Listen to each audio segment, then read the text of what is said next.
Ini pembahasan terakhir mengenai keterlibatan Kiai Haji Hasyim Asy'ari dalam pendirian NU. Dan ternyata Kiai Haji Hasyim Asy'ari tidak terlibat dalam pendirian NU sewaktu di Masjidil Haram.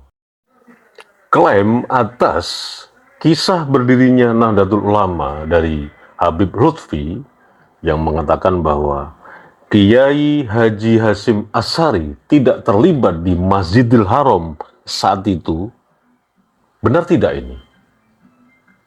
Dan kalau benar, berarti Ba'alawi yang berperan dalam sejarah pembentukan Nahdlatul Ulama.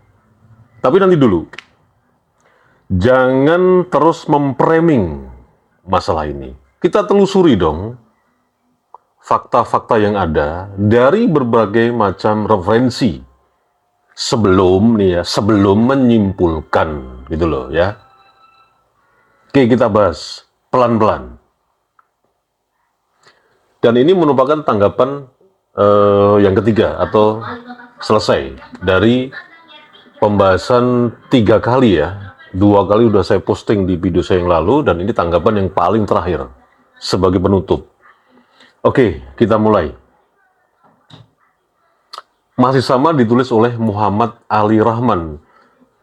Nanti kita akan profiling siapa beliau ini, Muhammad Ali Rahman ini. Tapi sebelumnya kita tuntaskan dulu pokok persoalan mengenai sejarah pendirian NU. Mengacu pada data peristiwa sejarah yang diuraikan pada tulisan tanggapan atas kisah berdirinya NU versi Habib Lutfi bagian pertama, tanggapan atas kisah berdirinya NU Habib Lutfi bagian kedua, sangat tidak mungkin terjadinya peristiwa di Masjidil Haram yang melibatkan Kiai Hasyim Asy'ari pada tahun-tahun itu. Loh, kenapa ini ya bisa begini ya? Oke, kita lanjut. Kemudian,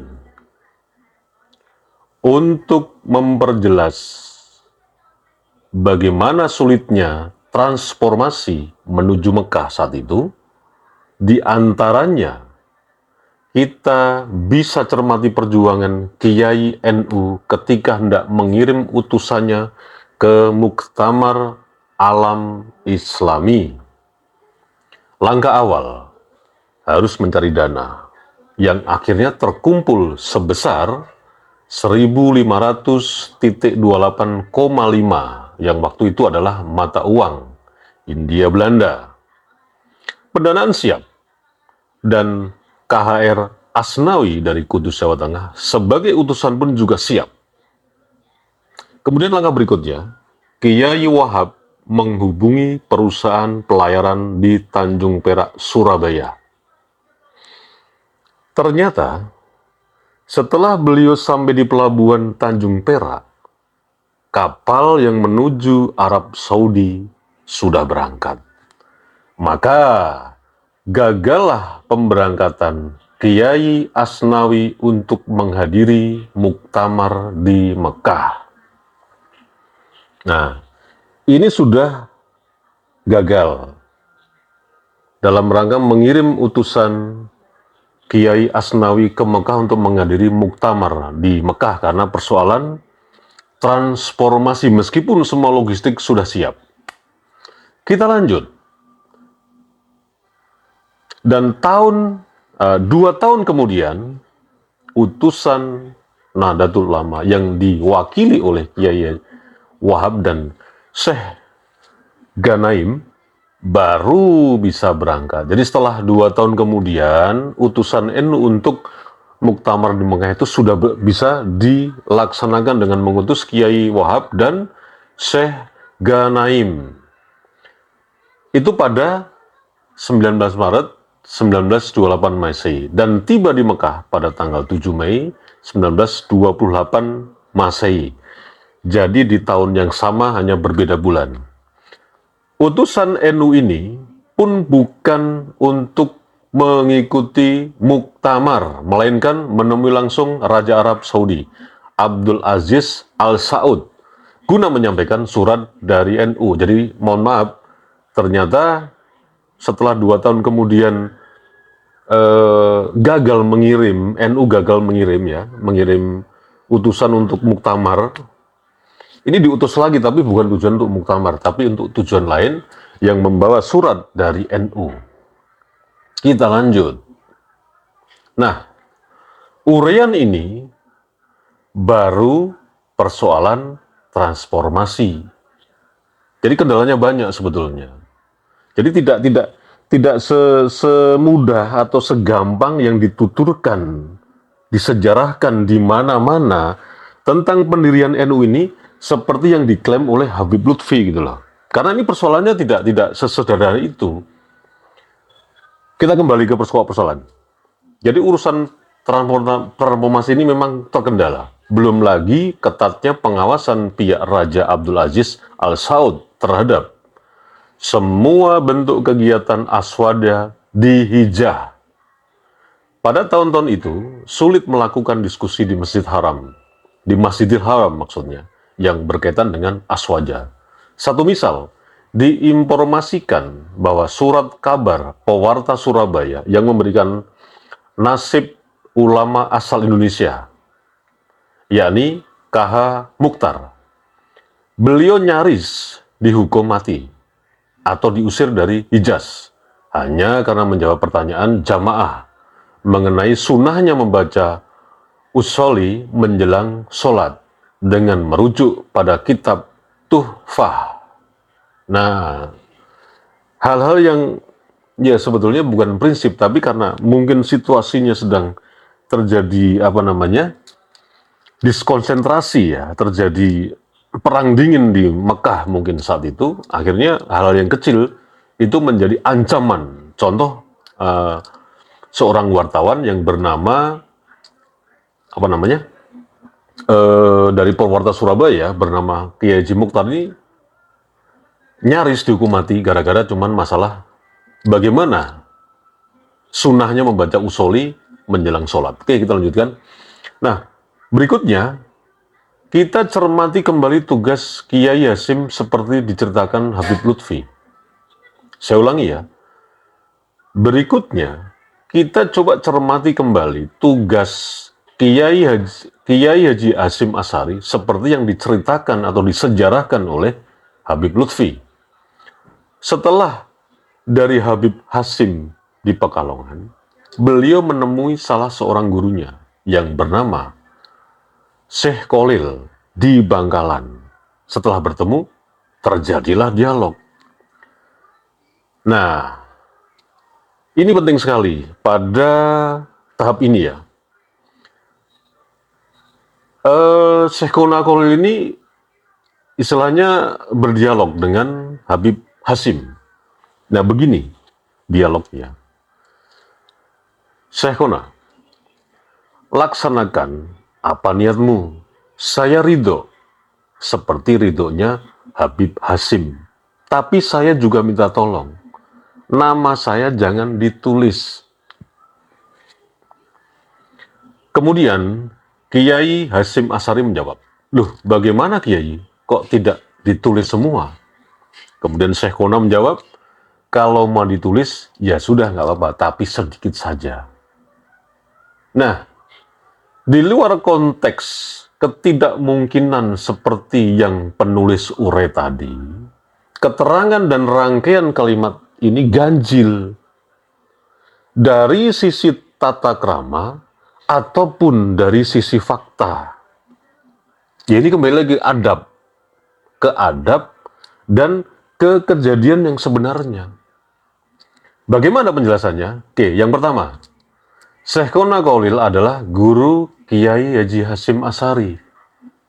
Sebagai seorang santri Kiai Haji Hasyim Asy'ari ini, ya pasti dong lazimnya mendahulukan gurunya sebelum yang lain.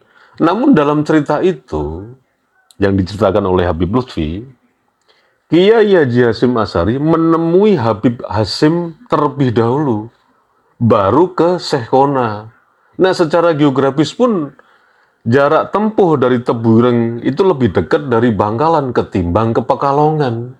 Nah, ini kan juga bagaimana kita mau memverifikasi secara fakta, secara data, apalagi masalah adab, gitu loh. Kan udah nggak bisa lagi bisa dipercaya bagaimana ketika Habib Lutfi ini menceritakan tentang sejarah NU. Betul tidak? Nah, kemudian hal yang lain, cerita ini menimbulkan kesan ridhonya Syekh Qona terhadap niatan santrinya setelah diridhoi Habib Hasyim, serta mengesahkan kedua tokoh ini sama-sama memiliki tingkat spiritual dalam pengertian adik kodrati yang tinggi, sehingga jarak yang jauh antara Mekah dan Indonesia ini dan antara Pekalongan Bangkalan ini bisa disadapnya. Ini gimana kalau begitu? Kan sudah tidak masuk akal lagi. Kemudian yang kedua, dialog antara Syekh Qona Kholil dan Kiai Haji Hasyim Asy'ari digambarkan begitu akrab. Ya, saya ulangi ya. Apa yang disejarahkan oleh Habib Lutfi bahwa dialektika antara Syekh Qona dan Kiai Hasyim Asy'ari itu digambarkan wah pokoknya sohib gitu loh. Sementara jika merujuk pada keterangan Kiai Haji Asad Samsul Arifin ketika tahun 1920 Masehi, sebanyak 66 ulama seluruh Indonesia datang ke Bangkalan ingin bertemu Syekh Qona guna memohon petunjuk terkait dengan gerakan aliran baru anti mahdzab. Mereka terlebih dahulu menemui Kiai Muntoha, menantu Syekh Qona yang tinggal di daerah yang berbeda di Bangkalan. Nah, setelah para ulama ini menjelaskan maksudnya, bagaimana dituduhkan oleh Kiai Asad, satu di antaranya mereka berkata, bagaimana Kiai Muntoha, mohon dihaturkan ke Kiai Kholil. Karena kami tidak berani sowan langsung. Kami semua sudah sama-sama azam untuk bertemu Hadratus Sahih Kiai Kholil. Kami tidak ada yang berani kalau bukan panjenengan yang mengantarkannya. Kisah ini menggambarkan betapa karismatiknya Syekh Qona Kholil serta tawaduknya beliau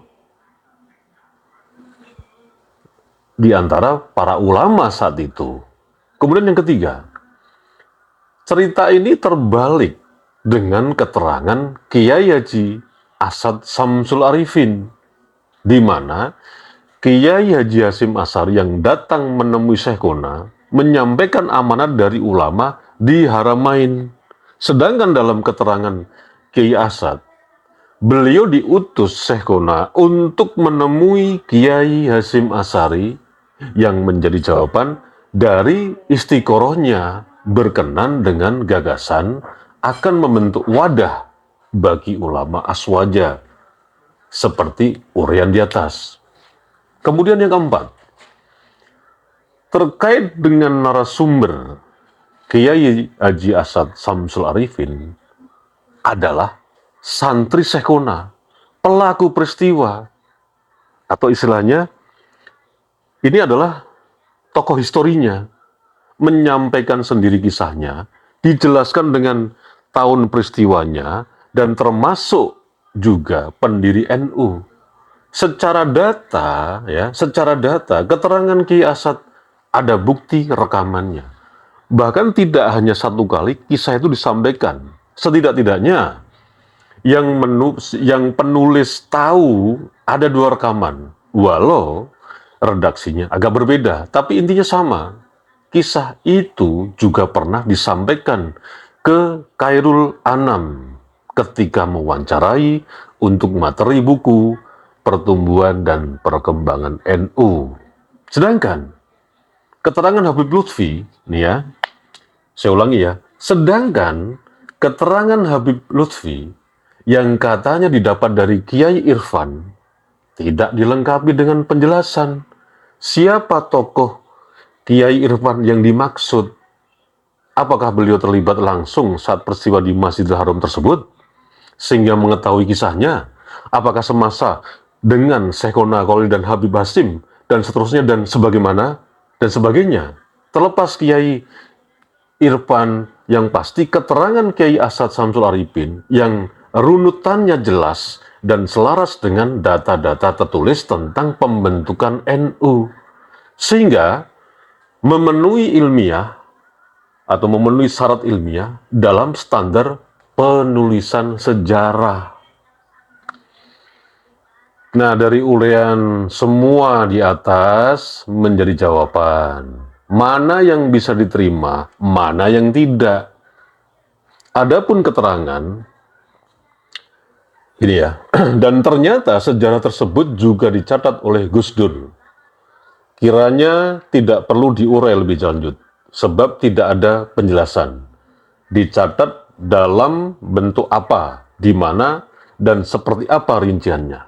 Sedangkan Gus Dur sudah wafat, yaitu pada tanggal 29 bulan Desember tahun 2009 Masehi. Sementara kisah itu disampaikan pada tahun 2010 Masehi, sebagaimana yang diurai di atas.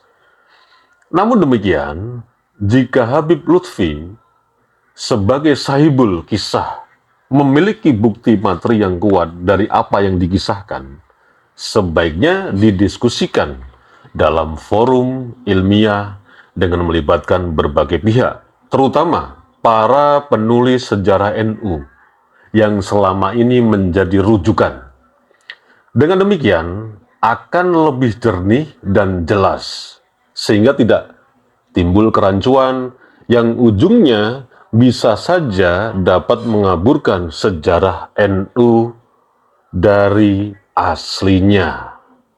Demikian tanggapan penulis, semoga bermanfaat dan mohon maaf jika terdapat kesalahan. Walau alam. Wassalamualaikum warahmatullahi wabarakatuh.